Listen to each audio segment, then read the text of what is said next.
No, I don't practice any religion now. I pull from all of them really, and through my research, because I do a lot of research in ancient history, I pretty much dissect what probably is from source, and then take out what's probably man-made. Because there's a lot of man-made stuff. To think that, first of all, when I say man-made, I'm talking literally, right? With the patriarchy, and then just to think that humans didn't want to exert their own control in order to sway the public opinion over thousands of years because it's a religion that's pure. That doesn't make any sense. If you look at almost every religion in the world, that especially in the day and age not too long ago, where religion pretty much ruled the state and the countries, that the power was so involved in religion that the ones that were at the head wanted to be able to manipulate the public in order to follow them more. When it came to King Henry VIII breaking away from the Catholic Church because of his reasons, right? Whether something beneficial came out of it later or not, his intent was in order to be able to do what he wanted to do. When it came to having to pay penance in order to basically go to God, but now we realize that it's more of a personal relationship with God rather than having to pay money to an institution in order to get to that level, right? So there are many truths in there, and if you look at it from a logical perspective and from a non-triggered perspective and a non-judgmental one, you can immediately pull from there what you think is the truth and what is probably been added by humans. And not only that, it's actually out there what has been added. You can even find out the years it was added. You can even look up King James Bible editions, years. It will give you the person who wrote it, when they wrote it, what they put in. Even the crucifixion story, there's like 2 verses in there that wasn't even there until like 1,000 years after it happened.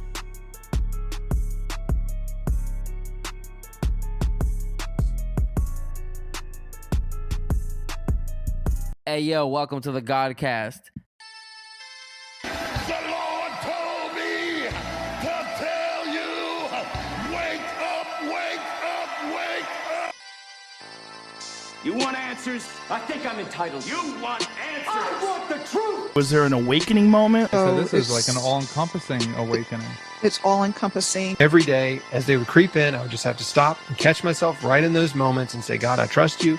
I'm not going to be afraid. I'm giving you my fear. And I also came to the understanding of what you're saying, what you can't have light without dark. But then I started having the thought of, well, if we didn't have nighttime and we didn't have the winter, then plants would never stop growing. So if we never had issues, then we would only grow more. The thing with me, I never got into the astrology stuff. I never got into really doing any kind of energy work until I was very firm with Jesus. And it's a thing with me and Jesus where like people are praying and I'll get the sudden urge to tell that person to give your burdens to Jesus, and they'll say like, oh, I was just trying to talk to Jesus.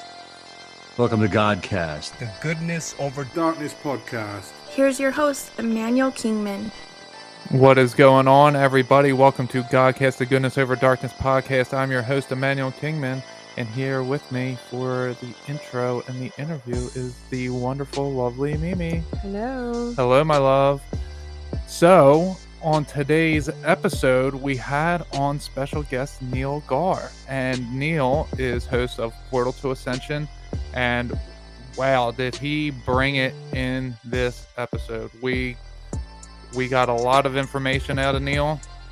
We talked about Jesus being where he was between the ages of 13 to 29. We talked about the difference of not the differences, but we talked about the similarities of Hinduism and Christianity and how they're very, very similar. He told us about Pythagoras having a lot of the same qualities as Jesus, and we got to a lot of different things. I mean, he had some great grounding techniques at the end where, you know, I want to let you guys listen to it. I don't want to give it all away here, but this was such an informative episode. And you see Mimi is busy writing away. In my brain. Hold on. Yeah, she is. She was not. She was taking a lot of notes because there was a lot of information here that was being said to us that was very eye-opening, and Neil did it in such a great way, like cutting through all the red tape, essentially, that all the divisionist tactics that have been used, and he knows his stuff. I mean, when we were talking about ancient civilizations, he was naming a lot of things off that I haven't heard elsewhere, and I looked into this stuff fairly decently. I like to look into many different ways and understand things from many different points of view, and he brought a lot of stuff that I haven't heard before. So, this was very, very eye-opening for me, and Yeah. well, I want you to get involved in the intro here. Sorry. We had to do it quick because you're leaving in a minute. Yes, I am. So what was your take on Neil in general? With him bringing forth all this information, did it open your eyes in any way? No, it just kind of confirmed a lot of things for me that I've kept within myself. So that was good. Okay. I like when that happens. I like when thoughts that I've always had, or new thoughts even, are verified, so to speak. Yeah. Yeah, and I mean, it's the portal to ascension, right? So it was like this was a coming together, and especially where I've been in my journey recently is don't divide, don't try to separate yourself from others, try to find common ground. The one phrase that keeps popping up to me is, do you find solidarity within your differences, or do you find division within your similarities? Mhm. And that's a perspective thing. And I think with Neil, we were both looking to find solidarity in our own sense, not necessarily on this conversation. That happened as a byproduct of trying to do what God wants us both to do in our own way. And I mean, I learned a lot of different stuff about how Hinduism, when we look at different pastors and people in Christianity that point to certain aspects, and they'll say, look, that's evil because of this. And Neil brought it back to the beginning. Well, it was changed because of people, but the way that it started was in a divine sense. And that was really helpful for me because, I think that I don't want to say Christians are doing bad things or pastors are doing the wrong thing, but they're really There's trying to, never any ultimates. Yeah. they're trying to scare people into thinking like them, and they do it, and it's not that they're doing it purposely to scare people. I don't think. I just think that they may be scared for whatever reason, and they say like karma. They bring up that question of, well, what's with the untouchables? And I talked to somebody else last night, and I asked him his opinion on that, which I'm going to try to get him on the podcast in a few weeks here. But it's the same thing. He had a similar idea that it's not a good thing, and Neil actually taught us where that comes from, and it's white supremacy. Again, in our history of that happening. So it seems like to me that history and all of creation is really fractals, and it's smaller and larger events that are repeating themselves. And to me, I think maybe Jesus is the one for everybody, that it's not just for certain locations, that it works for everyone everywhere. And no matter what it is, I think he is the main character of everybody. But I think that you don't have to say his name in order for it to work. I think he is just the one for all the black sheep. And I think that everybody here essentially is the black sheep, and he's going to reach us where we are. Come as you are, right? That's the saying in Christianity, but they don't really practice it all that much. They want to tell you, no, leave that there and come to me. And when Jesus says, no, come to me, I'll show you grace wherever you are, and I will walk you through whatever your decision making process is. I'll walk you through all your thoughts and your actions, and I'll help you become someone who is worthy of making it to heaven. Because, and I don't want to say people aren't worthy of making it to heaven, but it's, we have to let go of certain aspects of ourselves in order to ascend. We are actually held onto these attachments that keep us in these denser realms, whereas we have to realize that we're the ones doing it, and when we make decisions, we let it go. We let the negative go. We transmute it. We don't play around in the karma anymore. It keeps coming Right. around, and we do the same thing. I feel like the only way, quote unquote, out is growth. You Yeah. have to grow. And if Yeah. you don't grow, then you're just gonna, you're just gonna not grow. You're just gonna still be, quote unquote, in. Yeah. This is like a testing ground or a battleground, a school. Definitely a school. Yeah, where we have to learn how to become. We have to have the discernment of God. We can't just. This is the mystery school, the my story school. Hmm. Very interesting. I had a lot on that last night, and on Facebook with some people. Not that I had an argument, but I had a back and forth a little bit with someone about history, and they were trying to tell me how important it was to learn and be taught history in school, and it's there for us to learn from, and to be able to know things that have happened. And then I had my little comeback of, how do you know that these things actually happened? Is it just because you're being told they happened? You cannot know something unless you experience something. So there is a history, his story versus mystery, my story in my life anyway. Wow. That's some deep stuff there. I mean, man, you're not one that would typically do that on No, social media. and it was it's a family member, but and it wasn't anything mean or anything like that. It was just this is my viewpoint and this is your viewpoint on this one thing. Wow. Very interesting stuff. Yeah, I love how you put that, because history is his story. It's the story of the victor. And it seems that, I'm obviously white. I've gotten my ancestry, whatever it's called, ancestry in me or whatever. And I'm white all across the board. I'm a little bit of Mediterranean as well.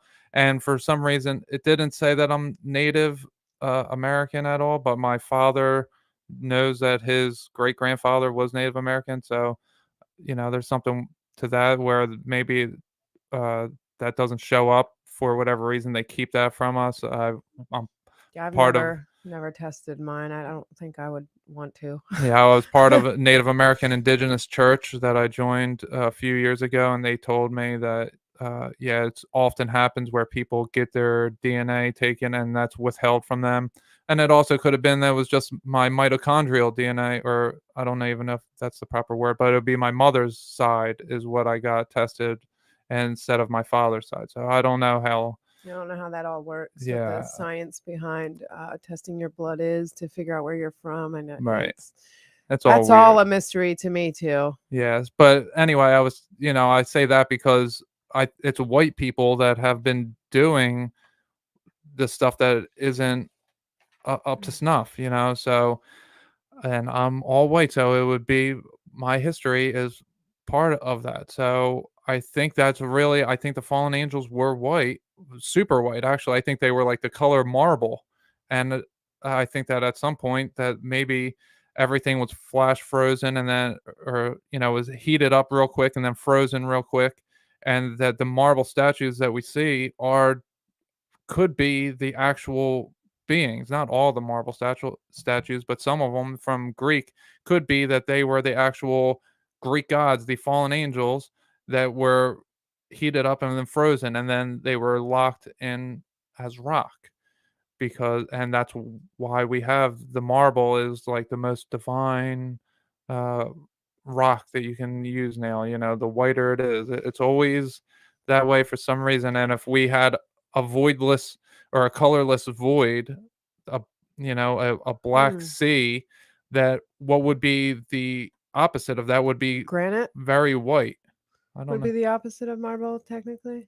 Well, no, I don't mean rock. I mean if we have what you were saying made me think of the guidestones and the granite capital and the opposite of white. Oh, okay.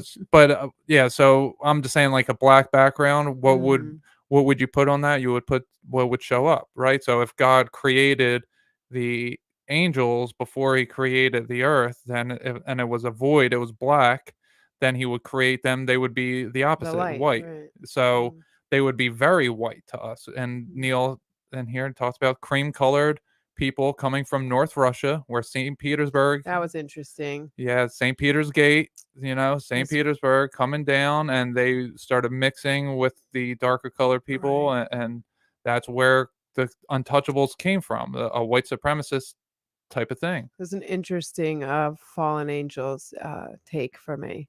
Yeah. That they maybe have fell technically or went south from Russia. Yeah, Anunnaki Dan and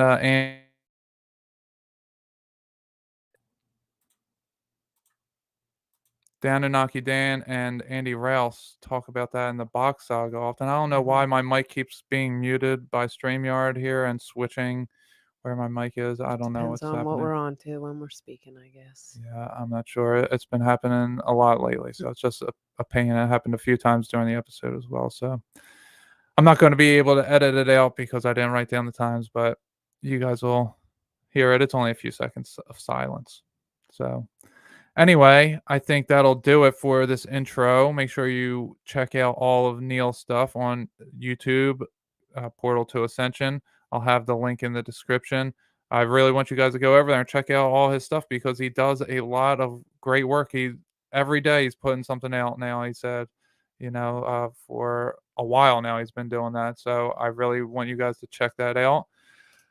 Make sure you check out my website, emmanuelkingman.com. And you can hit me up for a spiritual baptism. You can hit me up for the mentorship program. You can hit me up just to have some phone conversations and guidance, where it is a mentorship program, but it's without being spiritually baptized. It's just talking, because I've been through a lot of difficult things in life, a lot of challenging situations, and I've improved from them. So I know different techniques and different ways, and I can understand you where you are in your journey, and I can help you get out of it in a logical, And if you reasonable need me sense. there, I'm here for you. Yeah, Mimi is also available as I well. have been asked to be present, once or twice now. So that's been very good for me, actually. Yeah, and you guys can email me if anyone wants to, just talk to Mimi and not me. Email me and I'll get it to her, and we'll get you guys in touch. So I think that's going to do it. Make sure you stay tuned after the bridge for our wonderful interview with Neil. And without further ado, here is Neil Gaur.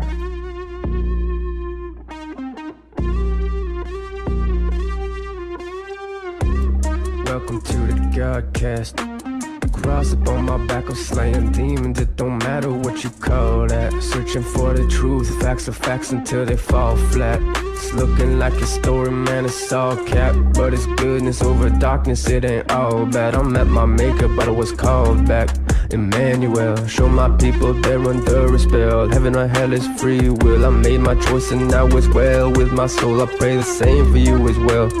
Welcome to the Godcast. Welcome to the Godcast.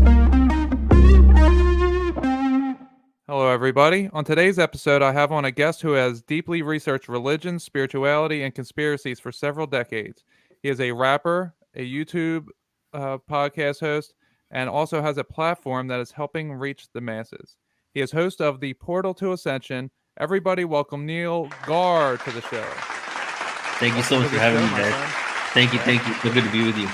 Yeah, it's so good to have you here. I have been a fan of the Portal to Ascension since I woke up. Nice. I came across that. You and Justin DeChamps were like one of the first two people that I found, and I was like, wow, this is some incredible stuff. So it's an honor to have you on the show. Dude, I appreciate that, man. Thank you. Yeah. So do you want to give our audience a little bit of background about who you are? Yeah, for sure. So hello, everybody. My name is Neil, and I'm the founder of Portal to Ascension. And the way it all started is, well, whenever I give my story, I kind of give my full story because it's really about how I woke up and got into all this work in the first place. So I was born in England, in London, and I moved to the US when I was 12 years old. And I was born into a Hindu family. So my parents are from India. and raised in Hinduism. And pretty much I just followed the rites and rituals that my parents told me. They said, told me what to do, and I just did it. I went to temple at a very young age. I would be singing songs there. But then as I started growing older, I realized that I really didn't have any firm beliefs or identity within religion. Like, I was just doing what I was told to do. And as I started connecting with other first generation Indian kids born out of India, I realized it was kind of a consensus for most of us that so many of and a lot of them today still are like completely immersed in their religion, but just doing what their parents said without any belief or even thought about what God is or anything like that. So as I started having these thoughts and ideas of like, well, what is religion? Who am I? I was graduating high school at the same time in the year 2000. And when I went to college in Cal State Fullerton down in Southern California, I started, as a lot of people do when they go to college, connecting with many different people. I was already listening to a variety of music, but my music expanded on a whole other level, and started wondering and becoming curious of what is the root of all religion. Like, I was seeing all of this division in the world, and I was diving into a little bit of Christian text here and seeing all these other religions were saying that my way is the only way to God. And I was saying, that's like so interesting that all these religions have so many similar beliefs, but at the same time they're saying this is the only way. What if there are multiple ways? So the first question that came to me when I started all this at like age of 19 in 2001 was, what is the root of all religion? At the same time as I had that thought, I was writing spoken word poetry. And my spoken word poetry at that time, it was like more like science fiction. It was like black holes, this, extraterrestrials, interdimensional travel, all that kind of like scientific intellectual jargon that I was just thought I was making up. So I started looking up not only what I was writing on the internet, but also like exploring just like ancient civilizations. And then I came across 4 individuals that I've had the opportunity to work with, some of them more than others, that really was kind of like the awakening for me. And they were Jim Self, who speaks on simultaneous time and the Merkaba light body, and Naseem Haramein, who basically the bottom line of Naseem is he shows us through mathematics and science how we're all interconnected. Then William Henry, who's also a star on Ancient Aliens, and he's an investigative mythologist. And then Jordan Maxwell, who is huge in the occult wisdom, the bloodlines and secret societies and all that. So that was all like all at once. I started getting this info, and I started reading the Sumerian Tablets of Creation. Within the Sumerian Tablets of Creation, I started seeing all these stories that other religions in the world, including Islam, Hinduism, Jainism, Christianity, and beyond, had actually pulled from this original source text and changed the stories and put it in their own religions. So I was slowly getting towards the fact that there was a source code, there was some original text that everybody pulled from.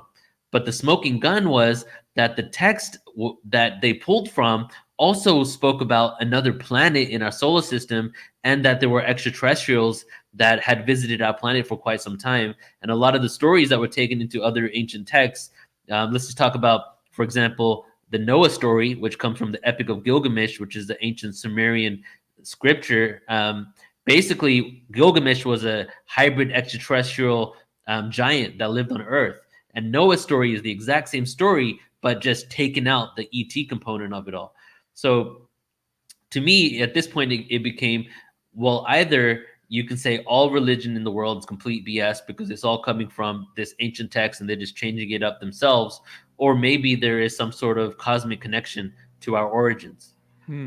That's interesting. I think the word religion is a very tricky thing. I think it means more tradition than it does anything to do with spirituality, but we just put it in a context of spirituality. But, I could wash my clothes religiously. I could go play basketball religiously, so it's the way that they word things. It's all word magic, really. And they trick us with things. And it's interesting that you're saying, Gilgamesh was a giant. Could it be as above, so below, that on a larger dimensional scale it was a giant, and or it started with the Sumerians, and then lower dimensionally would be us, and that would be Noah happening simultaneously?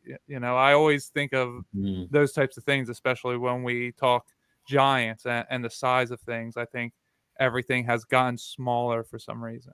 Well, and then that goes into many other stories in which, like, you can talk about it metaphorically in like what you're speaking about right now, but then also there are, for example, the Paracas people in Peru, and it looks like, even if you look at the ancient Greek text, let's talk about that. That the giants were the first offspring. No, I'm sorry, the Nephilim were the first offspring of the fallen angels with the gods, and then the giants were the offsprings of the Nephilim with the humans, and then they continued to hybridize until they literally started looking like us. So Yeah. we went from, looking like giants, and then that's the whole connection to the bloodlines of the secret societies, that they Yes. think that they were connected to them originally, but now they walk the planet looking like you and I.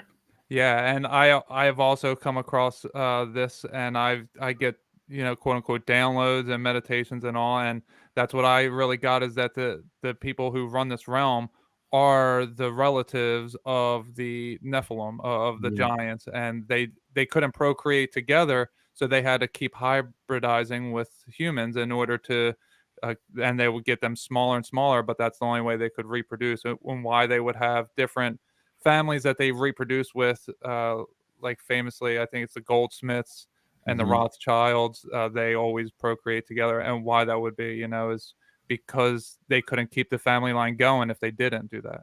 Yeah, I agree with that for sure. Yeah, so very interesting stuff that you got here. So the Sumerian tablets. So let's get into that just a little bit. So well, what's your opinion on how old the Earth is? Because I know the Sumerian tablets are about like 6,000 years. Am I Yeah. correct on that? Yeah, exactly. Well, you mean like, how old the actual planet has been around for? How long has it been around for? Civilization. How long has civilization Okay, been? yes. So I feel that we go through cycles of time, cycles of consciousness.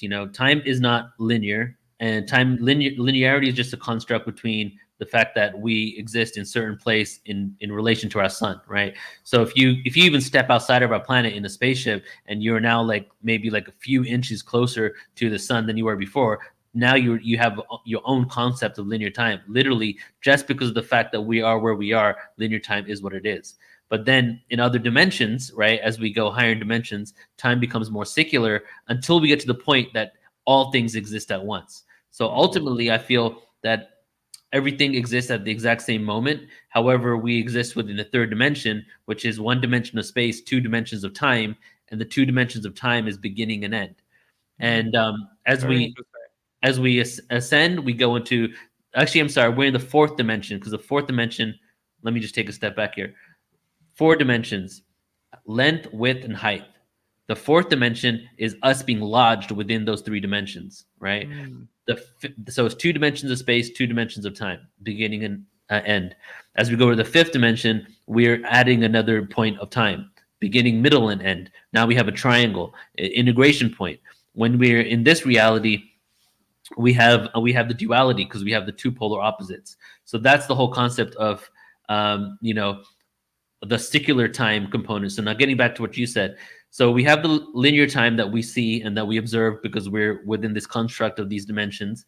But then as we expand out, we start looking at ancient civilizations that were around for thousands of years, some of them, and also had some sort of cosmic knowledge, like the Maya, the Greek civilization, India, the Zoroastrians, and even the Kabbalistic text, Kemetic text, which is Egypt. And they talk about secular time, that time goes in cycles that follows the precession of the zodiacs, which is around 26,000 years. And within that, we have evolutions of consciousness and devolutions of consciousness, that we basically go to a higher state of awareness every 13,000 years, and then we take another 13,000 years to devolve. As we evolve, we start having full remembrance.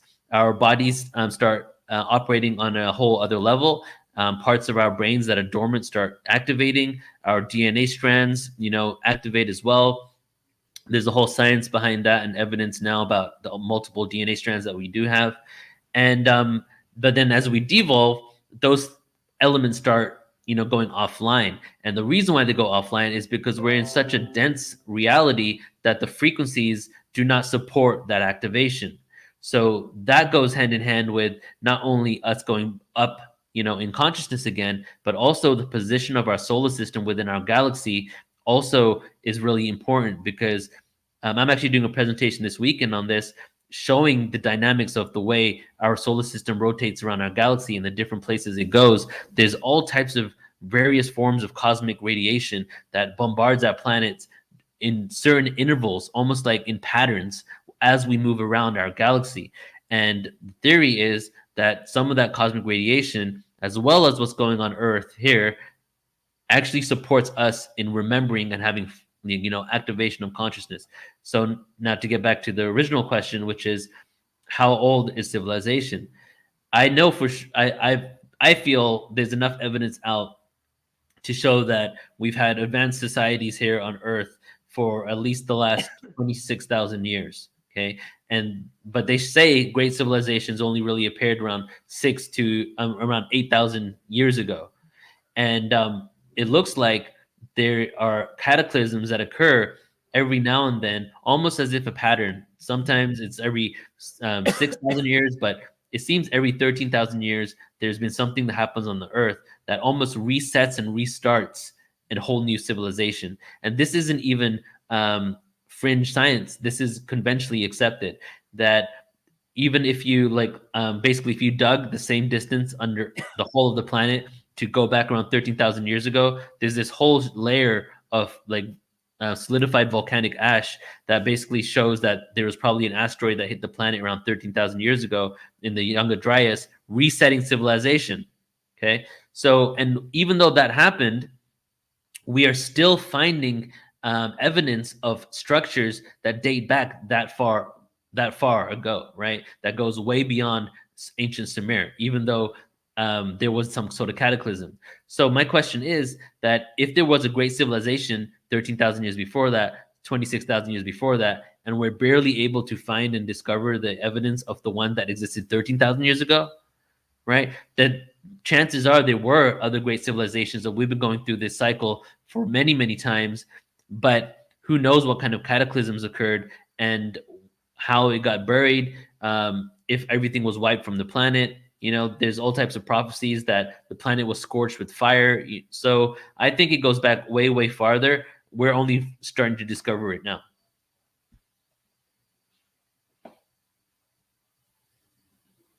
I think you muted.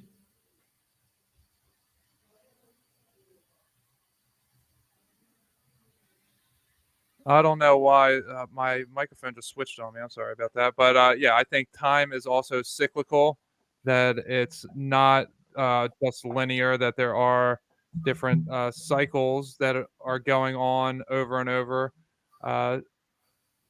It's really tough to say how old the Earth actually, or not the Earth, but civilization could be, because when we look at all the resets, I'm not sure if you're familiar with the covered up history with this quote unquote Tartaria stuff that's coming to fruition. So I think there was a bunch of resets and they put us back.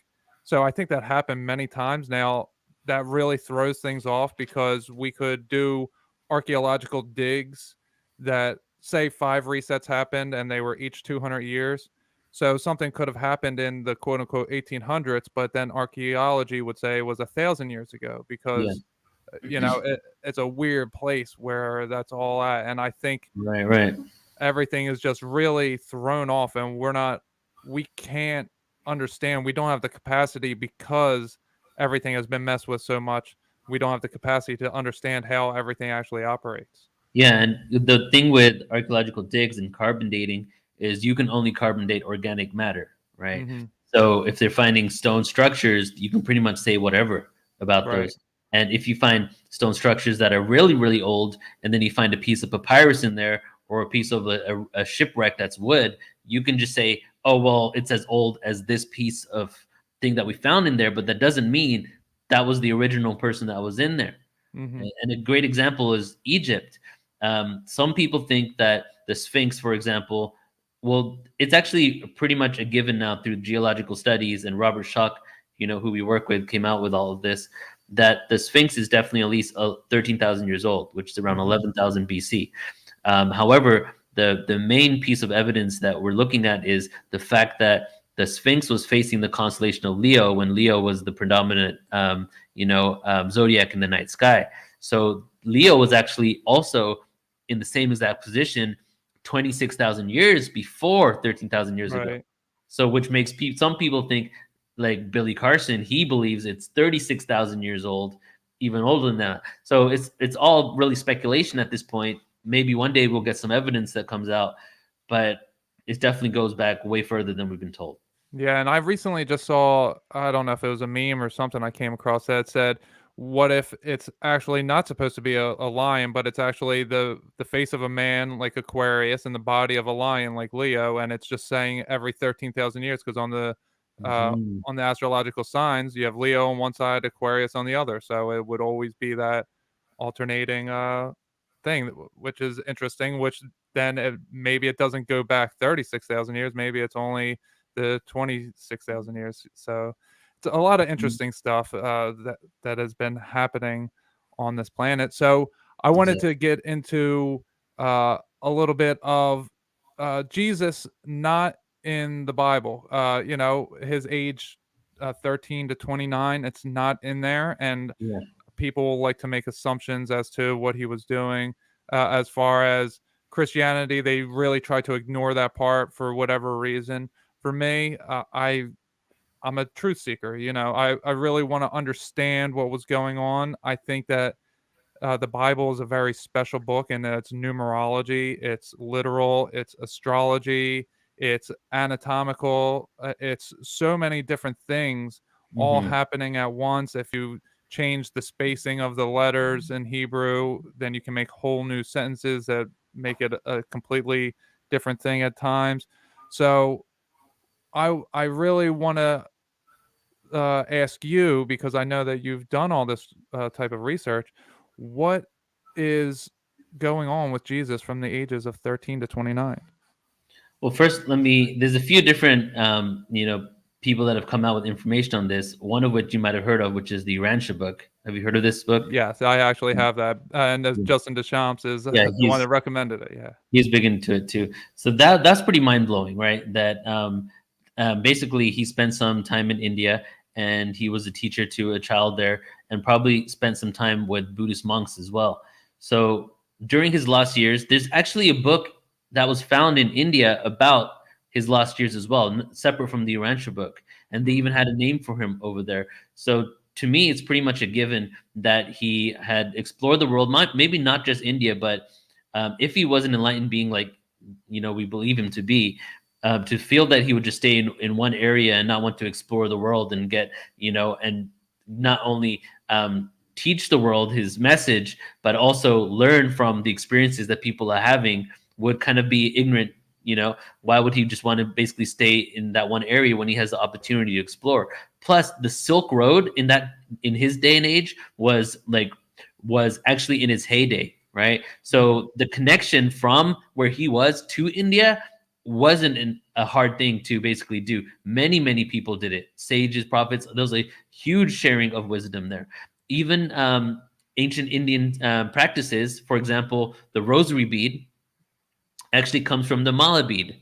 So many of the traditions that Christians ended up using was actually, not founded in India, discovered there, but definitely was utilized in India as well. So I think that he was definitely over there, even so much so that if you look at Gnostic Christianity, right, Gnosticism, that pretty much everything that was before 325 AD, before Constantine came and did his thing and had the Council of Nicaea, it's almost like a combination of Buddhism and Christianity as we currently know it. And there was also the Book of Love. There was the Book of Reincarnation.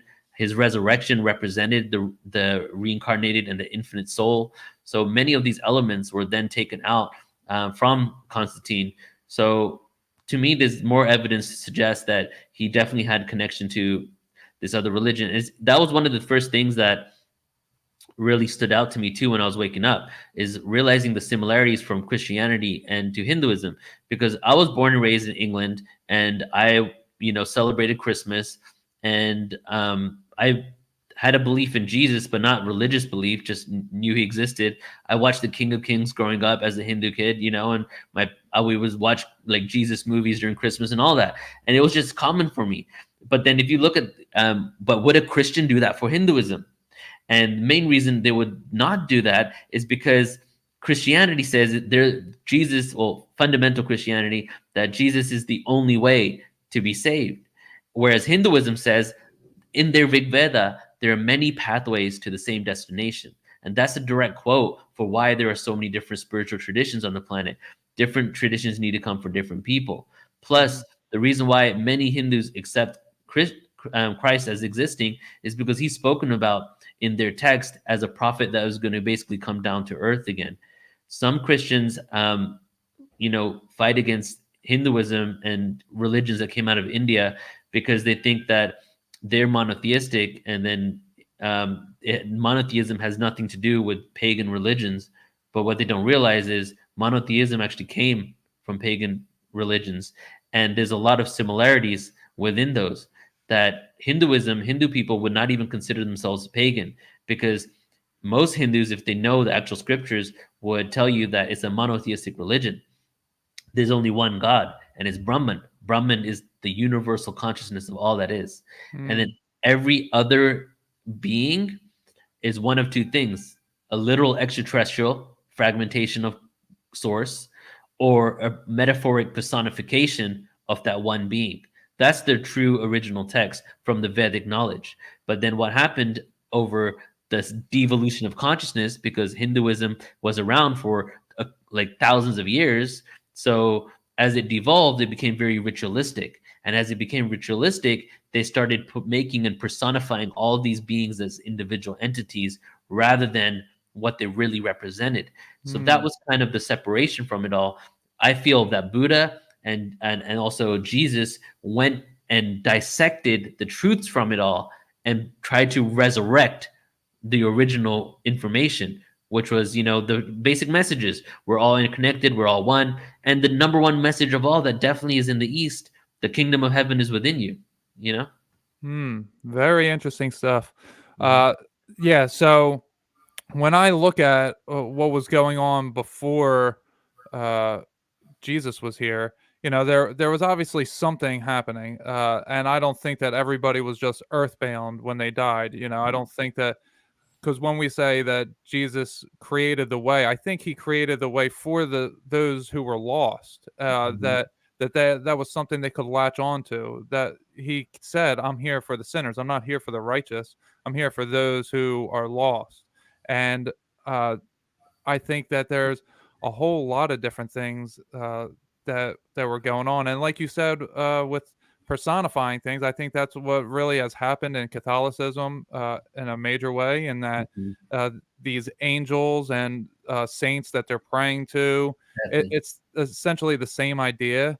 So I see Catholicism as really the Christian version of Hinduism in that sense. Like maybe, I don't want to say modernized, but something to that effect, that they've kind of did it, and then they say, no, you guys are wrong because you use other words than us. And it's really the same thing.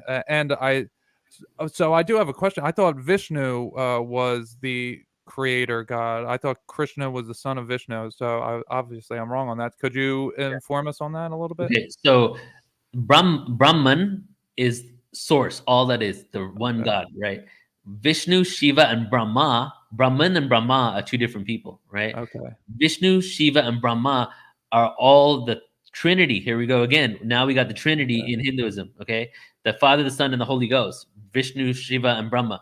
So they are actually incarnations of Brahman, which is the all-creating Father universe. Okay. Shiva was the only immortal one.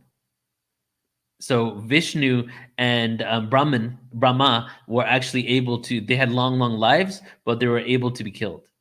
So Shiva was so immortal that he actually, there was a poison that came down to earth, right? And this poison basically filled all the waters, and people were dying from it. And Shiva went and did his magic spell and basically sucked out all the poison from the waters. It was blue in color, and he drank it, and then he became blue. That's why he's blue. And so in Hindi, Sanskrit, the term for blue is Neil, my name, Neil, right? And the name for blue throat is Neil Kant. All right, Neil Kant. Kant is throat. My first name and middle name is Neil Kant. So my name is Shiva's name. But check this out. Neil Kant actually represents the poison was the influx of DMT into the waters. Okay, so this is how. So Neil Kant means blue throat, which actually means DMT. And then because he drank that, that's how his third eye opened and he became fully enlightened and created yoga and became the first yogi. That's the whole story of it all. Wow. So that's how he became blue. Are you familiar with our ancient cultures not having blue except for different parts of India and Egypt? And it's only like 200 and some years old. It's very strange. Yeah, I know, man. Actually, I've done some research on that. And I want to put a whole presentation on that because it's some amazing information there. Yeah, wow. Go ahead. I was going to just, because you asked another question, I didn't finish. You said, is Krishna the son of Vishnu? No, Krishna is a reincarnation of Vishnu, okay? And Krishna was born to a virgin mother, was known as a carpenter, was called a savior by all of his people, right? Had a spear put in his side when he died, right? And there's another like 6 different things that are the exact same story as the Christ story, and they even have almost the same name, Krishna and Christ. Yeah, okay. So with that, a lot of Christians will say that this was a mockery of what was to come. That they'll say that fallen angels essentially knew, or Satan knew the story of what was to come, and that they played this out because they didn't want to face punishment. So then they tried changing their way, and in doing that, they presented a false god as if he was God before God actually came down. What's your take on that? Do you think Jesus is not the creator, that Jesus is just an avatar, or that him and Krishna were essentially above the rest of us, and that they came down at different times for different reasons in different parts of the world? Yeah, the latter part. I definitely think that there came down different times for different parts of the world, for different cultures that needed them. You know, you throw a Krishna with his, setting with his Indian culture into Jerusalem is probably not going to work out. And in India, there's been a lot of prophets. So since, they track their religion back for sure to at least around, let's say, the Vedic days of 5000 BC, right? That's like 6,000 years, and it was probably orally done for at least 2,000 to 3,000 years before that. So maybe because the Indus Valley civilization, there was oral tradition, and a lot of these scriptures come from there, and that existed at the same time as Mesopotamia and Sumer, right? So it'd been around for quite some time, and during that time, many prophets had come down to the earth, and the prophets would come down when humanity needed them the most. And if you study the cycles of time, which every ancient culture talks about, but ancient India actually happens to have a graph with the dates on it, you can see the different shifts in the ages and the cycles that we're going through, from the dark ages to whatever age. And at the end and beginning of every age, an avatar incarnates. And at the beginning of at the very close to the beginning of the Kali Yuga, which was the dark ages that we're in, we had all these incarnations from Pythagoras, because I'll tell you in a second how his story mirrors Jesus, and I have a graph here, so I'll go over it if you want me to. But to Jesus, to Buddha existing, to many other avatars that come down on the planet, and it's basically humanity's consciousness was at such a level that they needed an influx of awareness, and these beings come down in order to provide it to them. Some places more than others. India was really benefited off the fact that the Himalayas basically held them all in this one area without being able to be fully invaded for thousands of years.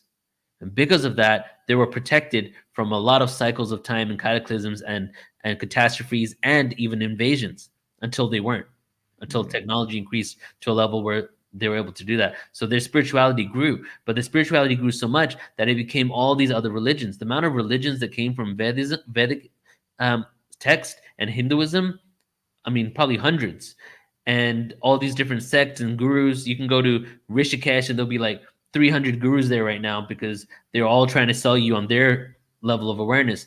That India became, at one point, it was just a place to experience and to express spirituality in your own form, until it got to a point where it became commercialized in this capitalistic world, you know. But so what you were saying here is, what would I say to the people that are saying would say that, well, you know, it didn't happen in the right way. They try to freaking maybe mock it, or something happened that relates to the fact that it's maybe satanic, which also connects to the fact that a lot of people think paganism or polytheistic religions are satanic. I feel that it's not the case at all. I think that it can be argued. Someone can have the same arguments when it comes to Christianity and Luciferianism and the connection there. What it looks like is that we just get what we need when we need it. And these beings come down to provide us with certain messages. And the message has never been, follow me, I am the only way. Even though that's what the quote seems to say in there. But Krishna said the exact same thing. He said, I am the light and I am the way. That's his words. Okay. So he didn't come down and say, my way is the only way and everybody else you should kill. Right. So yeah, so I'll just leave it at that for now, but you get where I'm going with this, right? Okay. Yeah, for sure. And I want to touch on the Pythagoras thing. Yeah.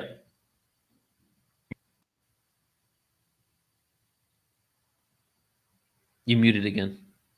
Yeah, sorry. I don't know why my mic keeps on muting. This is it's getting annoying now. StreamYard keeps doing this to me. But anyway, so I want to get to the Pythagoras thing in a moment, but it's very interesting because, yeah, like you said, Jesus doesn't say he's the only way. He says, I am the way, I'm the truth, I'm the life. But I've also had moments in me where I just feel that I'm like, oh, okay, I am a way. I am the way because I went from all the way in the darkness. You know, I was in prison, I was an addict, I had so many things that were so many bad attributes that I now can relate to so many different people, and I can show them like, look, I've created this path for you to essentially look at and mirror in your own way. So I really have a problem when people get offended by words and just the name, someone saying this name and that name, and they're saying, no, you're wrong because you're using that word. When you can feel God is going to, I feel that there is going to be some kind of final judgment for us. I don't know. I guess civilization will be recreated and they'll try again in whatever sense. But I feel that God will judge based on what's inside of us, what's in our heart and what's in our understanding in our mind. And is it that are we following something because we want to be lustful? Is it, are we giving ourselves over to something else, like to that thing that's going to hurt us and make us miss the mark? Or, sin means miss the mark. Or are we trying to be people who are doing good for the sake of doing good, not for the sake of benefiting ourselves later, but are we doing good because that's what God wants us to do, because we're all supposed to love each other and be one? What's your take on the different wordings? Do you find that, so are you do you still practice Hinduism now, and do you think that that is the only way? No, I don't practice any religion now. I pull from all of them, really. And through my research, because I do a lot of research in ancient history, I pretty much dissect what probably is from source and then take out what's probably man-made, because there's a lot of man-made stuff. To think that, first of all, when I say man-made, I'm talking literally, right? Because of the patriarchy. And then just to think that humans didn't want to exert their own control in order to sway the public opinion over thousands of years because it's a religion that's pure, that doesn't make any sense. If you look at almost every religion in the world, that especially in the day and age not too long ago, where religion pretty much ruled the state and the countries, that the power was so involved in religion that the ones that were at the head wanted to be able to manipulate the public in order to follow them more. When it came to King Henry VIII, creating breaking away from the Catholic Church because of his reasons, right? Whether something beneficial came out of it later or not, his intent was in order to be able to do what he wanted to do. when it came to having to pay penance in order to basically go to God. But now we realize that it's more of a personal relationship with God rather than having to pay money to an institution in order to get to that level, right? So there are many truths in there. And if you look at it from a logical perspective and from a non-triggered perspective and a non-judgmental one, you can immediately pull from there what you think is the truth and what is probably been added by humans. And not only that, it's actually out there what has been added. You can even find out the years it was added. You can even look up King James Bible editions, years. It will give you the person who wrote it, when they wrote it, what they put in. Even the crucifixion story, there's like 2 verses in there that wasn't even there until like 1,000 years after it happened. Oh, right? really? Yeah. Do you know which ones? It's been so long since I researched it, but basically, there in the Council of Nicaea, there were multiple gospels. There was hundreds of gospels, and a lot of them were thrown out. And some of those cases, Jesus never even died.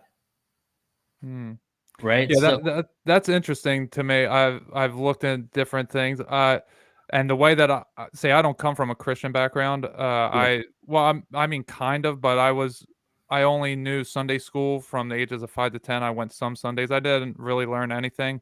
But then last year I was saved by Jesus after learning the astral realms, learning the chakra systems, all the other religions. I had demons chased out of me, and I was in this bliss that Jesus Christ saved my life. So it was strange for me, at that time, and I'm still trying to learn everything, obviously.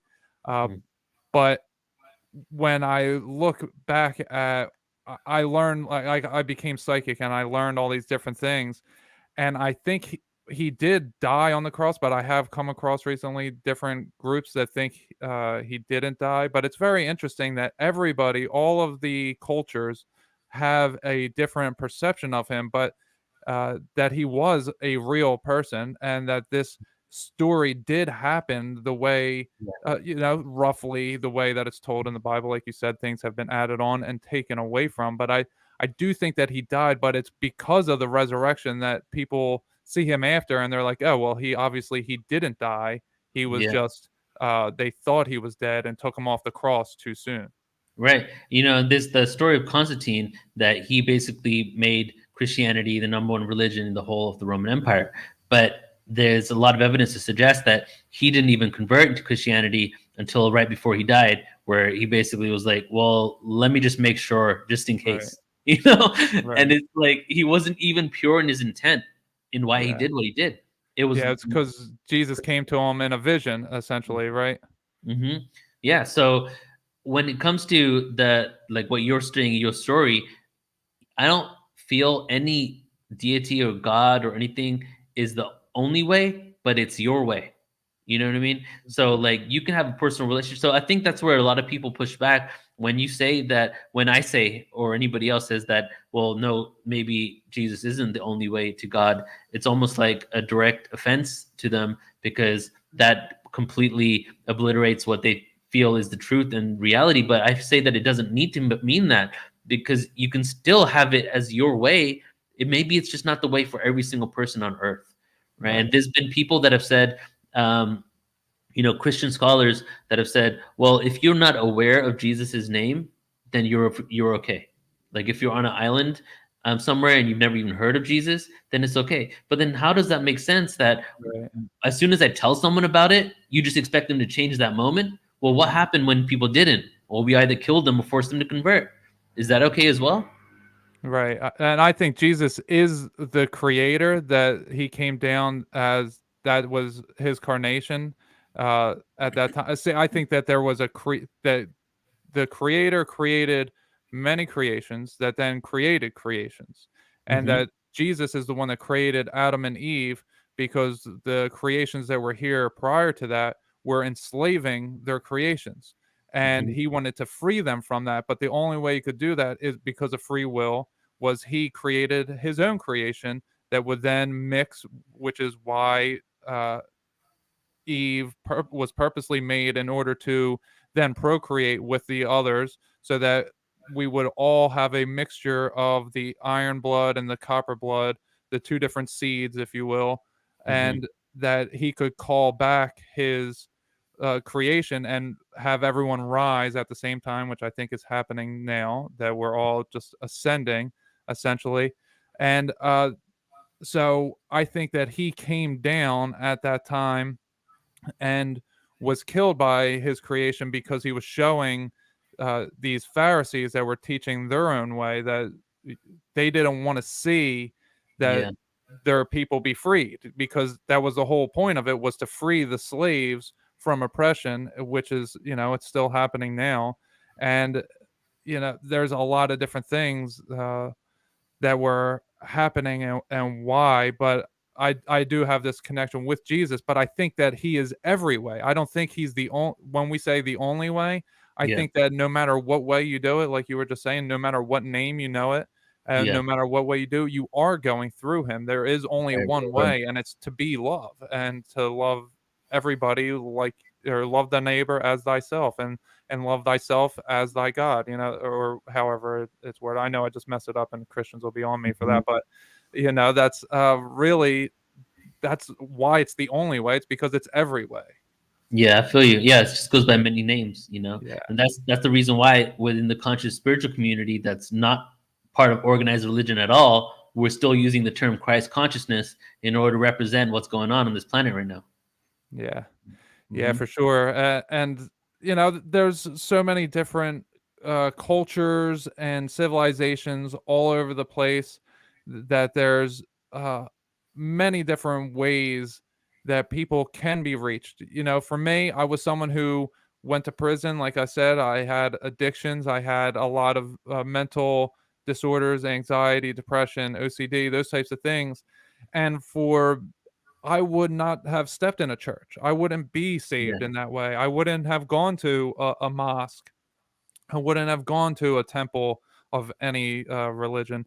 So for me to be reached the way I was reached was through spirituality. Well, it was conspiracy theories, and spirituality is how I was reached. And that's how Mhm. the message was conveyed to me, which is different than someone who's brought up in any number of religion, and the message gets through to them as a child, and then they don't have to go through the terrible things that I went through in order to learn this. So Yeah. there's so many different options because we're a full spectrum of color, and Exactly. rather than, we're not a hive mind. And it bothers me when people want to force us into a box, into a hive mind. And even though their message may be like we're supposed to love everyone, they're not actually doing that. They're saying, no, you're bad, you're wrong, because they're so afraid, and God didn't give us the spirit of fear. Yeah, Yeah. I've been coming across Proverbs 3:5 is really something I've been understanding more and more, is that we can't do this on our own understandings. We have to trust in our God. We have to give our faith to God, that, okay, God saved me this way. I know he can save someone else in their way. And if I'm wrong right now, I feel that he'll lead me to the right way. And if they're wrong right now, he'll lead them to the right way. I have faith that I don't have to do that. I don't have to spend my time making division, that I have to spend my time trying to find the similarities, and bringing unity to all of Yeah. us, and that God's going to bring us all together. Yeah, I agree. There's we spend a lot of humanity spends so much time judging others for not doing what Yeah. they think they should be doing in order to basically set themselves up for a life they're not even in yet. You know, Yeah. like if I judge you, God, because you're not doing what I think you should do, I'm gonna have a better place in heaven. Yeah. But if you look at the text in itself, it talks about loving thy neighbor. Literally, like the information is there. All the extra stuff, the judgment and everything, really came with the power and control. Yeah. Mhm. So what is your take on karma and the untouchables in Hinduism? Is Yeah. that something that you abide by, or what's your take on that part? Yeah. So those are kind of, you mean like as how they relate together, or just as two separate things? Well, yeah. Well, how they relate together, and what's your opinion on, if you knew of someone to be a quote unquote untouchable, would you just Yeah. walk by them and not help them, or? No, I mean, I'm not like culturally Indian at all, even though my Yeah. family does all that cultural stuff, but my parents aren't like that either. My dad, like, for example, when we went to India once and we were at a family's house, and this lady, an untouchable lady, was cleaning the house, and then the daughter there. My dad flipped out because he completely is anti-child labor. He was like, and he like wanted to figure out how to pay for her college and get her out of it. And we're Brahmin, which is like the higher caste, so that doesn't really even exist right now, except for certain areas that are like that. But a lot of people that have left India don't even have that mentality. So when it comes to untouchables, let's first talk about how that even happened in the first place. Right. So there was a migration of an Aryan bloodline that came from the Eurasian steppes, which is current day North Russia. They came down to the Indus Valley civilization. And a little disclaimer out there, there's 4 different versions of this story. So if someone thinks that I'm saying the incorrect version, I'm just giving the general one, because there's an invasion version, there's a migration version, there's a version where it went the opposite way. So I'm just putting that disclaimer out there because it's really controversial, this migration story, because it goes with race and color of India. And a lot of people get extremely heated because they think that you're taking away their power by saying it in certain ways. So there was a migration that occurred. Some sort of mingling happened. There was currently a civilization that already existed in India, which we don't talk about too often, that predated 6000 BC. However, the Indus Valley civilization, which is in modern-day Pakistan, Afghanistan area, is known to be the cradle of civilization for India. So there was a migration that occurred, or some sort of mingling, where these lighter-skinned, probably like pretty much white or maybe a little cream complexion individuals started coming down into this area and mingling with the Indus Valley civilization, pushing them down south into India, but also merging with them and interbreeding with them. The whole of North India, in the middle of India, there's a mountain range. And a lot of those pure-blooded ones that stayed very dark and very brown and almost black even, were on the other side of South India, where the mountain range was, and a lot of the Aryan people that were coming from the Eurasian steppes didn't really go past that mountain range. So the ones in the south maintained their genetics over thousands of years longer because they had very little mingling with the Aryans that were coming in. And then the Aryans, spontaneously all over the place started interbreeding in North India, where I'm from, with the people that were there, making lighter skinned and darker skinned and all variations of skinned Indians. This is how the caste system began. The lighter you were, the whiter you were, the more you were able to basically focus on spirituality, them being royal families and all this stuff. The darker you were, the more likely you were going to be either a farmer, a landowner, or an untouchable. Wow. After a couple of thousand years, we get the system that we currently have now. However, it wasn't like bad or terrible until the British came in and solidified the caste system even more so on a hardcore level in order to do what the West does best, divide and conquer. That's how you get the current system. So it happened because of race and skin color and all that stuff, but it wasn't in any way where people were hardcore disrespected like that until the British came. Then the disrespect happened. Now, when it comes to karma, which is also, you can talk about it separately and together, that's the whole purpose of the fact that we incarnate where we're supposed to. And I don't think incarnating as an untouchable is because you have bad karma. I think life is about experiencing, and I've probably been all types of things, from a peasant to a king to whatever, Mm-hmm. So yeah, that's kind of just my little take on it. Okay, that's very interesting. I haven't heard it fully explained like that, so I really like that. And it seems like it was white supremacy happening. It happens everywhere. For whatever reason, it happens in Mexico right now, that all the leaders, they seem to be lighter skinned. And it even happens in the Black community today in America, where people who are lighter skinned, they feel that they're better than the darker skinned. Yeah. It's a very strange thing. And to me, I think that, the way that I understand it is, the story is that the fallen angels, they came down, and this was what was going on in the World's Fairs, that they were showing different size skulls and measured and said, look, these people are are down here, and the white people have the best skull, and it's up here. And it's always been white supremacy. And Mhm. it's not that, Mimi and I here are white supremacists, or that even our parents or anything, but it was that's how it began, that these fallen angels, I don't know that they were all white. I think that they made up the spectrum, but that these specific ones were white that came down, and they started telling everyone they were better than everybody else because they had abilities, because they came from a higher dimensional plane. Where do you think that these Aryans came from? Do you think that they were fallen angels essentially, or do you have any Mm. other idea? Well, I think the fallen angels date back further than that.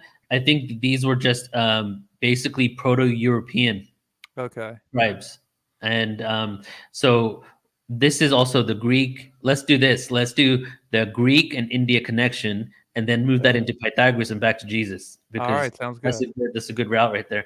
All right, so basically, if you look at Indian gods, half of them are the same as the Greek gods. Indra is Zeus. Athena is Saraswati.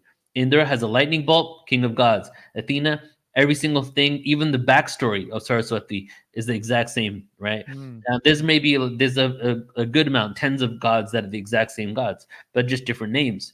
So the question is, how do they have the same gods, right? And first of all, if you look at the pantheon gods all over Europe, you see that they're very similar. But then when you look at the Indian gods, because of the Indian culture, people don't connect the dots that it's a part of the same pantheon of the white tribes of the European nation. So Indus Valley civilization existed. Hardly find any evidence of what happened there, right? It even looks like it could have been exploded in a nuclear fallout, because there's like glass sheets on the ground, right? Like flash heat. And we're trying to find out like what kind of spirituality they had and all this stuff. And we found one cow on like this icon, and we can't find anything else anywhere. So we're like, oh, maybe they were a cow cult. Then we see this one little structure of someone meditating like this. Only one out of this civilization that was bigger than Egypt, like 5 times bigger than the Egyptian empire. Wow. Right. And then we're like, oh, is that Shiva? Maybe Shiva was there. Oh, well, then what were the gods that were already in India when they moved down? But then this migration occurred, and the Indus Valley civilization split up. They went which way? They went to the east, to the west and the east, founding Anatolia tribes, eventually finding Minoan tribes, eventually becoming all of Greece. And then the other ones went the other way. They went into India, migrating and integrating with the common people over there. When they went down and they both migrated, what did they take with them? The gods that were brought there. The gods were the exact same gods. So the Greek gods had those gods that came down from the Eurasian steppes, that were from modern day North Russia, that were probably white to cream in complexion. And then some of either they went independently to the west and eventually became the Greek tribes and city-states, or some of the Indus Valley civilization went with them. And then the rest of them went down and migrated and intermingled with the natives of India, taking their gods with them. But India, we know for sure, had already had a bunch of gods there. So that's why we have all these Greek gods combined with like 100 other gods in India, creating modern day Hinduism. Wow.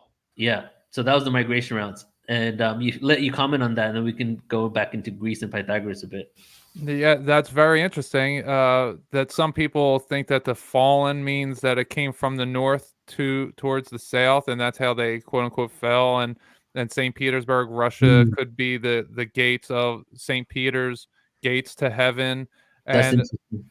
yeah, there's a lot of, if you've ever looked at St. Petersburg on like Google Earth or Google Maps, I suggest you look it up, because you see that it's the most beautiful structures there, and that used to be the capital of Russia back even in the 1800s. So that's what was the capital. I think it was in 1800 somewhere in there that it got switched to Moscow. But it's a very interesting concept that maybe this realm that we're in, it's like some kind of spiral going upwards, and that it was cut off for whatever reason, and now there's the quote unquote ice wall that goes around. I don't know about that part, but it's just very interesting that you're saying that these cream colored or white cream colored beings came from North Russia. So that's just very interesting. Yeah, and I don't to think about it, like I don't doubt that it could have been direct fallen angels at that time. You know, Yeah. Do you know how long ago that was, or yeah, approximately? 6,000 BC. Okay. Yeah, that's when Enoch, his father, Jared, that's when he was around, and that's when it said the fallen angels came down themselves. Yeah, so it's 6,000 BC was when this civilization started, and if this was the case, and we're going with the fallen angels, definitely they would probably be up in that area at that time, and then around 2,000 years later, they migrated down, and around 4,000 BC, we start seeing the collapse of the Indus Valley civilization and the spreading out. Wow. Okay. Very interesting. And that collapse, that was in Moses' time, right? And the 4,000 BC was when he led out of the Exodus. Yeah, which is interesting because Egypt, Mesopotamia, and the Indus Valley civilization literally form a triangle right there. Boom. Wow. Egypt, across across the Dead Sea, I think it is, through Yemen into Afghanistan, Indus Valley civilization, and then Mesopotamia right there. Literally the three largest empires and most prosperous and full of information that literally seeded almost every religion in the world. Well, all three right there. But the interesting thing was Mesopotamia and Egypt had a hierarchy. There is no evidence in the Indus Valley civilization. It's like 3 to 5 times bigger than all of them. No evidence of hierarchy. No evidence of having to pay some sort of authority figure. They're trying to figure it out, but it looks like it was like a civilization based on equality, and they had implemented some sort of fifth dimensional existence, and then the migration happened. Yeah. Well, are they maybe the Tuscans? Are you familiar with the or not the Tuscans, the Etruscans that just popped up, and where Rome kind of took a lot of their stuff from these people who they said that they just appeared out of nowhere and that they didn't have a hierarchy. It was men and women were equal, and then Rome just conquered them and stole all their stuff. Well, but Rome wasn't for another 4,000 years. Okay. After that, So, but I'd be interested in who that is, and that's happened multiple times, I think, because if you look at the Kushan civilization that existed thousands of years later after Rome actually came into existence, that actually was in the same area as the Indus Valley civilization. It's called the Kushan civilization because the area that the Indus Valley civilization is in is where Hindu Kush is, the Hindu Kush Valley, which is actually where the first cannabis plant was cultivated, which is where the word Hindu Kush comes from, because it was cannabis that was found there. So that civilization was the only one on the planet at that time that had complete equality. Romans, Greeks, Buddhists, Hindus, everybody was allowed to be in that empire at the same time and walk around freely without being persecuted. Wow, very interesting. So do you want to go into the Pythagoras and Jesus? Yes. So I spent the last 6 months doing a lot of research on Pythagoras, and I just did a presentation for a few hundred people on it a couple of weeks ago called The Truth, the Life, and Times of Pythagoras, in which my mind was completely blown. First of all, I'll say a couple of things before I go into the Jesus stuff. Pythagoras knew that he was incarnated on Earth at least 4 other times. He knew what his incarnations were, and he knew details about it. He was one of the first vegetarians in Greece. He believed that through mathematics and harmonics, you can find through mathematics and music, you can find God.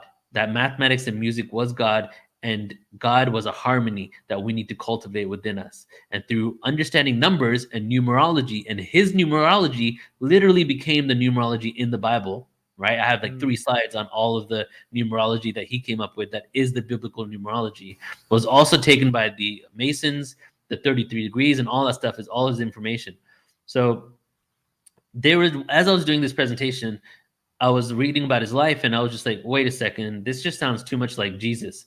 And then I started looking up if anybody had ever done anything on, Pythagoras and Jesus's similarities. And I literally found a post from 420 Atheists on Facebook from 2005 or something, saying like just with 3 things about the similarities. I'm like, wow, no one's really gone deep into it. So I decided to spend a day just trying to figure out all of them, and I'm going to go through them right here, right now. Some of them anyway. Okay, and I say so. Yeshua, right? Pythagoras' life and the life of Jesus have too many coincidences not to be mentioned. Both were known as the Son of God or the Sun God himself, the God himself incarnated. Both had followers that were like apostles that went to spread their knowledge around. The acoustematikoi and the mathematikoi were the 2 orders of the Pythagoreans.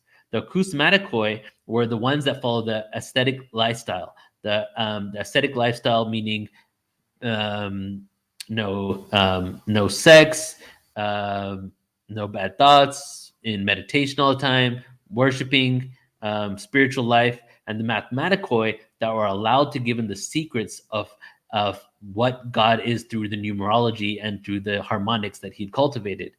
Both of them were the precursors to the clergy and the secret order of the Freemasons that became literally utilizing, some say Luciferian, but utilizing Christianity for their own benefits. The Rosicrucians directly come from the mathematikoi, and the Knights Templar as well. Wow. So his 2 orders were literally the precursors to all the orders of this clergy and the segmentation that happened within Christianity. They both never claimed to produce all the awareness themselves, right? Instead, they actually, both of them never wrote anything down themselves. Instead, their followers attested and began worshiping them after their deaths. So they're both even known to not only wrote anything down themselves, but they never even really said, this is my info, this is my info, this is my info, right? They gave it and said, even Pythagoras, I got this from source. I got this from my plant medicine ceremony. I got this from ancient Egypt. These are his words, right? And Jesus, the same thing, like that this is coming from divine revelation. And then we can also track back his history in India and things like that. But his followers loved him so much that they just completely neglected all of the evidence of where they got the information from and just solely started worshiping them. Both taught about reincarnation. Book of Reincarnation and the Resurrection of Christ are the 2 things that I referenced there. Both never wrote anything down themselves. Their apostles did the writing. Both were known to walk on water and bilocate, being 2 places at the same time. Both of their information was utilized and adopted by the elite. They were both anti-elitism and believed in equality. So Pythagoras is known repeatedly. It's so interesting because I don't even like to say Masons or Illuminati anymore because I don't even know the names anymore or what really is going on. There's some sort of order, but they took and they worshiped Pythagoras because due to his information, they were able to build and construct society in their own image through Rome and beyond. So, however, it's been quoted so many times. Pythagoras was anti-elitism beyond anything. Jesus, he threw out the moneylenders for a reason, So they were so Pythagoras was so anti-elitism that he was trying to persuade people in Italy, right? He was trying to persuade people in Italy and the kings and the authoritarians there on being vegetarian and doing different things and adopting certain lifestyle so that they could stop being so aggressive. He would even say that just if you start killing animals just freely like this, what's going to stop you from killing your brother, right? And then we have Parthenosis, which is Pythagoras' mother, which means young woman or virgin. Okay, much evidence to suggest that Parthenos had a virgin birth. It was common in Greek in those days to believe the gods would interbreed with humans. So when we have the virgin birth from Jesus, it wasn't an uncommon thing, because in the pagan world, in Greece and Italy, it was common as anything, because the gods would always come down and have a kid with. It was throughout all of their mythology. It was a continuation of that. And even in Greece, there was an order of priestesses that existed that practiced rituals in Greece specifically for virgin births, right? And his mother was a part of it. They had rituals and policies around what was considered a virgin, and your body could be, and there was also a way to restore a body to its virgin state. So that's just a little bit of information there on, there were some things that I had in my mind as well as going to share. It'll probably come up as you're talking right now, but that's just some of, the connections. Yeah, it's very interesting. That I mean, I never heard of Pythagoras being mentioned. There's a class of I don't want to say class, but there's many Osiris, Buddha. There's so many different people that are mentioned with Jesus. I've never heard Pythagoras, so that is Yeah. very interesting to me. Well, actually, I remember what I was going to tell you now. Let me just add Go this ahead. to it. So Pythagoras was born in Greece, and then he actually, as soon as he was born, he went all over the known world. And his first religion that he was actually raised in was Zoroastrianism, because his dad was a merchant, and his dad would take him around the world. So he even lived in Egypt for 20 years. Then when he came back to his island in Greece, an authority figure, a tyrant, had taken over the land. So he moved to Italy, to Croton, Italy. So all of this information was actually dispersed through Italy more than it was in Greece.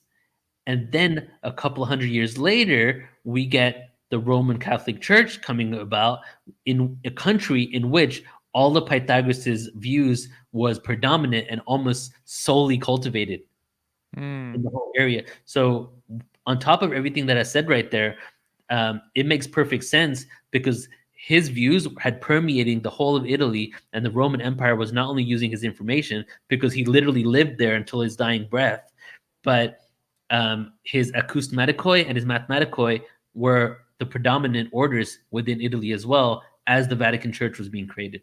Oh, and that brings up the cymatics and how the cathedral type of deal, the windows. If you were to remove the stained glass windows, and wind was to come through, it would maybe be a healing center, which goes into what you're talking about right here. Yep, exactly. Yeah, wow, that is some great information that you have given us. So before we leave out, I do want to ask, because some people, when they see all of these different characters having a lot of different characteristics, they say, oh, none of the stories were true, they're all metaphor, none of them, they're all about you. Where do you give credit to that each of these were actual beings that were actually experiencing these different things and had these different characteristics, and that it's also metaphorical for ourselves, possibly? Or do you take a hard stance on it only being metaphor or only being literal? Yeah, so I've gone back and forth over the last 21 years.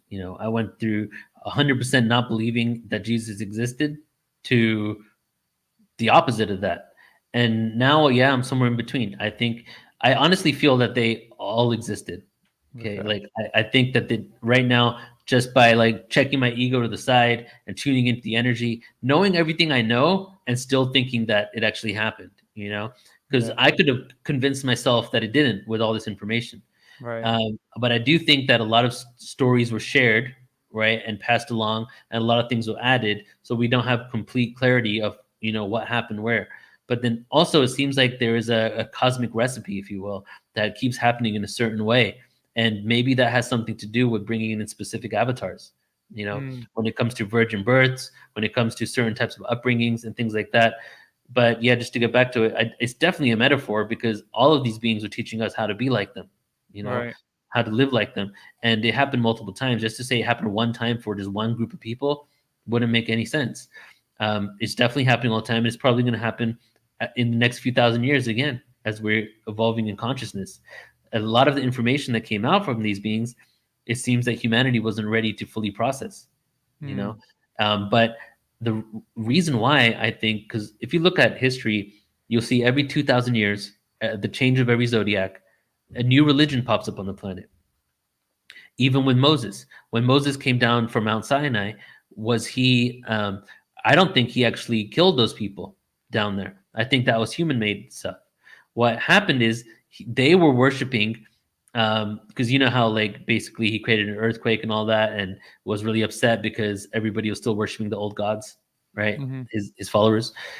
What happens is every 2,000 years, a zodiac changes in the sky. When the zodiac shifts, a new religion emerges. that was the end of one of the zodiacs and the beginning of a new one. He had gone and got the new covenant for the new age, and he brought it down to his people. But they were still worshiping the bull, the old zodiac. So you one thing, you can't judge them for doing something they've been doing for 2,000 years, right? And especially when it just occurred. So the destruction and stuff, I think, didn't happen because the judgment from that wouldn't make sense from a divine being. However, every 2,000 years, a new religion emerges on the planet that eventually becomes the number one religion. The last one was Christianity.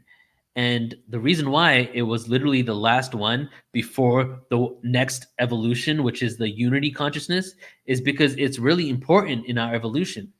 Understanding the truths of Christ and what it represented and what it meant for this world and deciphering all that information, I think is extremely important for the days and the years to come. So I would in no way say that I'm disrespecting Christianity. I feel that it holds an incredibly beautiful place. It just is a shame that it's been utilized in such a disharmonic way. And now we're getting to an age where we can start understanding the truth. And we've done I've done a 2-day, 10-hour day conference called The Truth of the Bible, right? And if the whole world looked at that thing, we could and all accepted that kind of information, we could actually utilize Christ consciousness and the Christian message in a positive way for everybody, So it's not like it's too late, it's too far gone, this religion is harmful for people. It's nothing like that. It's more like we just need to really look at it from a lens of unity rather than division, and then move forward from there. There we go. That's greatly said. I do have one more question. Since you are such a wealth of knowledge, I just want to ask that if you've ever come across the phenomena where the alien abduction phenomena, or also the sleep paralysis, when people use the name of Jesus Christ, then it stops or it'll go away. I've actually had this experience. I was abducted my entire life until I was saved by Christ, and then when I explained earlier, what happened to me last year, and then I was no longer abducted, and I don't know why that is or what is with that. Have you ever come across anybody or other names being used to be able to stop this phenomena? Yeah, well, I would say it's twofold. That the energy of the Christ definitely holds its own energy, and then also your belief in certain thing also does it as well. How much you're like, you believe something so much that nothing can even penetrate that vibration, right? Okay. And so I've heard people use, are you when I first got into this awareness, and I wasn't even into religion at this point, people were telling me if you see a ET and the ET maybe has negative intentions for you and you don't know, you ask, are you of the Christ consciousness? And it's literally a law of the universe. It needs to respond. Okay. Because this planet is the energy of the Christ consciousness, right? And the Sophianic energy, the Christ consciousness, the divine masculine, the Sophianic is the divine feminine. They're actually both resurrecting right now. And so the other thing that I've heard people say is, are you of the light? Just as plain as that, invoking the light in themselves. But I have heard many people say the same thing that you said, where they and some of them actually have become very fundamental Christians because they utilize that, and then that was kind of their answer to that must be the only way, because you answered for me, Their proof. I've heard a lot of different people who practice different religions that when this is happening to them, no other name stopped it except for Christ. And I even talked to someone not long ago who said that they were saying, God, please make this stop. God, please make this stop. And the one thing that came to them was call Jesus' name. And when he did, so maybe Jesus is the protector of us. I don't really know. I just know that it worked for me. So since you have so much information, this was such a great wealth of knowledge. I figured you'd have some information into that aspect as well. Yeah. If you're an Indian, you don't know English, right? Jesus won't even come to your head. You know what I'm saying? Yeah. So what do they say? Yeah. Right. Yeah, it's very interesting. Yeah. It's one of those things that I guess we'll find out eventually, maybe, that when we all ascend, that maybe we'll find out some of these questions that we can't really get answers to, but we can only speculate on. Yeah, and that's why I like the Rig Veda, my number one quote that I love so much. There are many pathways to the same destination. Same way I started it off, and each pathway can be as relevant. It just really means it is how much belief you have in that path, and that can be your liberation. Yeah, and the Bhagavad Gita, I say it all the time. I actually have a copy down there behind me. Is that really helped me understand when Arjun is talking to Krishna and he's saying, no matter what, you can't do someone else's job for them. No matter how good you are at doing their job, you can't do it for them. And I think that goes hand in hand with what you were just saying, that there's many ways you can't force someone to be like you. You can't live their life for them. They all have to go through it themselves. Right. I think we all find our own truths through our own experiences, and sometimes you can't force your truth on someone else because it may not actually be their truth, but we're all headed the same direction. Yeah, exactly. Yeah. So the way I like to end my discussions is I like to ask my guest, what is your number one go-to grounding technique of how to stay human? With all this information and possibilities out there, how do you stay centered? So I use chanting, and there's a few different types of chanting. Definitely 3 breaths out first, and sometimes I just do 3 ohms. Right, I'm gonna give you 3 different ways from the least effective for me to the most effective. So the ohms, just like in the moment with a group of people going somewhere. Hey guys, do you want to do 3 ohms together? And then there's the seed sounds, the chakra seed sounds. Every chakra has this own sound. Okay. Ram, Lam, whatever, 3 times each, every single one of them, breathing in and breathing out. Okay. So, but then I like the last one, and the last one I like the most because it's universal. And I teach full on like 10-hour courses, 3-day events on sound chanting and frequency science. And we go over this stuff. And the last one I like the most because I love to give people something that's non-dogmatic. And even though Om is technically the sound of the universe and chakra seed sounds are universal sounds that came before religion, organized religion, a lot of people that might be of another religion might be like, well, I don't really resonate with that. So what I say is do the vowels, chant the vowels.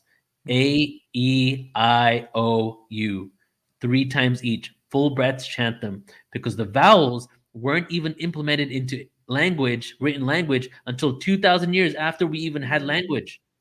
Yeah, I actually think that's what God's name is A-E-I-O-U. If you were to, it would be pronounced something like Yahuwah, something to that way, and they couldn't write down the vowels because it was so sacred, so they just wrote down the consonants. So that's a whole other freaking podcast right there, Wow.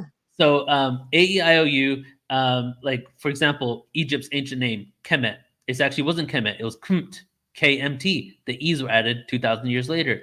And the vowels were added because we were devolving in consciousness, and the vowel sounds activated your soul and your connection to the divine. So we did not need it when we were already activated. But as we devolved, humans were like, oh, let's add these things in there so we can keep ourselves at that level of consciousness. So when you do those 3 times each, A-E-I-O-U, full breaths, and then this is what I love doing. You do one of them 3 times, and then you just sit with it, and you just register in your mind where the frequency vibrated. Then you do the next one, the next one, next one, and then you can good to go. Do whatever you need to do after that.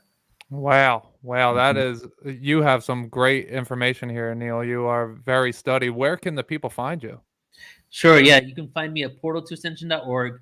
Sign up there. I've curated over 10,000 hours of presentations with definitely over 3,000 speakers. And on my website, if you sign up, you sign up on the homepage, you actually get 3,000 hours of free presentations. It's like Netflix for consciousness. And when you sign up, you'll get a username and password. You can log in, check it out. And then also our upcoming events. We have one on ancient Sumerian Mesopotamia, a 10-hour event coming up in a couple of weeks, actually. And then the last thing is I'm trying to grow my YouTube right now. We have like 45,000 on there. But so go to youtube.com/portal to ascension. Every single day of the week, we have something going out there, because with all of our archives, we're actually, especially because of what's been going on the last couple of years, we've kind of pulled out all the stops. It's just like nonstop awareness now. So every day we got like 2 to 3 hours of presentations being streamed live on our YouTube.